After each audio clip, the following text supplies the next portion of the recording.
नमस्कार, स्वागत है आप सभी का जय भीम टीवी में। मैं हूं योगेश धस्माना। तो आज क्या रहा देश दुनिया में, सब कुछ बताएंगे आपको सिर्फ चंद मिनटों में। जुड़े रहिए जय भीम टीवी के साथ। दुनिया भारत को विश्व गुरु यूं ही नहीं मानती है। इसके पीछे है आदिकाल से आज तक अनेकों दिव्य युग पुरुषों की हैरान कर देने वाली सच्ची कहानियां। योगी प्रहलाद जानी दुनिया के लिए एक ऐसी रहस्यमयी शख्सियत थे जो अब हमारे बीच नहीं रहे, लेकिन आज अपने पीछे छोड़ गए दुनिया भर के वैज्ञानिकों और शोधकर्ताओं के लिए एक गहरा सवाल, जिसका जवाब किसी के पास अंत तक नहीं मिल सका है। देश ही नहीं, तमाम देशों के साइंटिस्ट अंत तक ये पहेली नहीं सुलझा सके कि आखिर कोई इंसान 70 साल से ज्यादा वक्त बिना खाए, बिना पानी पिए और बिना शौच क्रिया के जिंदा कैसे रह सकता है। गुजरात के योगी प्रहलाद जानी एक ऐसी शख्सियत थे जिनसे वैज्ञानिक भी हैरान थे। 7 दशकों तक वो बिना खाना खाए और पानी पिए जिंदा रहे। वैज्ञानिकों के लिए ये एक हैरत अंगेज सवाल उनकी मौत तक बना रहा। आपको हैरानी होगी ये जानकर कि इस दौरान प्रहलाद जानी ने जीवन में एक बार भी मूत्र त्याग नहीं किया था। सुनकर ये बात जितनी हैरान करने वाली लगती है, दुनिया के लिए ये रिसर्च का मुद्दा बन गया, क्योंकि किसी के लिए भी इसका रहस्य अजूबे से कम नहीं था। योगी जानी अपने जीवन में ये भी दावा करते थे कि वो कई ऐसी असाध्य बीमारियों का भी इलाज कर सकते हैं जिसका डॉक्टरों के पास भी कोई इलाज नहीं है।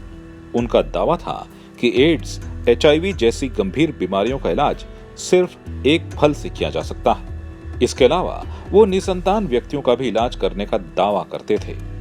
उन्हें जानने वाले इन दावों पर खरा उतरने की पुष्टि भी करते हैं। अब आपको योगी प्रहलाद जानी के बचपन की बात बताते हैं। प्रहलाद जानी का जन्म 13 अगस्त 1929 को हुआ था। उनके 5 भाई और एक बहन थी। जब प्रहलाद जानी केवल 10 वर्ष के थे, तभी उन्होंने अध्यात्म के लिए अपना घर छोड़ दिया था। उन्होंने माउंट आबू समेत महाबलेश्वर में तपस्या की। 1 साल तक वो माता अंबे की भक्ति में डूबे रहे, जिसके बाद वो साड़ी, सिंदूर और नाक में नथ पहनने लगे। वो पूरी तरह से महिलाओं की तरह श्रृंगार करते थे। पिछले 50 वर्षों से जानी गुजरात के अहमदाबाद से 180 किलोमीटर दूर पहाड़ी पर अंबाजी मंदिर की शेषनाग के आकार वाली गुफा के पास रहते थे। इस दौरान इंटरनेशनल मीडिया ने योगी जी की हैरान कर देने वाली खबर दुनिया को दिखानी शुरू कर दी। फिर क्या था, देश दुनिया के वैज्ञानिकों की नजर इन पर टिक गई। उनके बारे में कहा जाता है कि आध्यात्म की तरफ जब बाबा जानी मुड़े थे, तभी उनकी जुबान पर 3 कन्याओं ने उंगली रखी थी। इसके बाद उनकी भूख और प्यास दोनों ही खत्म हो गई। प्रहलाद जानी केवल भारतीय वैज्ञानिकों के लिए ही नहीं, वो सभी के लिए एक पहेली थे, बल्कि दुनिया भर के वैज्ञानिकों के लिए वो एक चर्चा का विषय थे। उन्हें लोग चुनरी वाली माता के नाम से पुकारते थे। 88 वर्ष की आयु में अंतिम सांस लेने वाले जानी अंत तक पहेली बने रहे। प्रहलाद जानी के आश्रम में राजनीतिक हस्तियों से लेकर तमाम सेलिब्रिटीज तक का आना जाना लगा रहा। उनकी लोकप्रियता का अंदाजा आप इसी बात से लगा सकते हैं कि पीएम मोदी भी उनके आश्रम जा चुके हैं। प्रहलाद जानी ने जिन वैज्ञानिकों को हैरानी में डाला था, उनमें देश के पूर्व राष्ट्रपति APJ अब्दुल कलाम भी शामिल थे। खुद कलाम साहब भी प्रहलाद जानी की इस रहस्यमय जिंदगी के रहस्य को जानना चाहते थे। इस रहस्य पर से पर्दा उठाने के लिए योगी जानी के कई बड़े मेडिकल टेस्ट भी कराए गए। खुद DRDO के वैज्ञानिकों की टीम ने CCTV कैमरे की नजर में 15 दिनों तक 24 घंटे उन पर नजर रखी थी। यहाँ तक कि उनके आश्रम के पेड़ पौधों का भी टेस्ट किया गया था।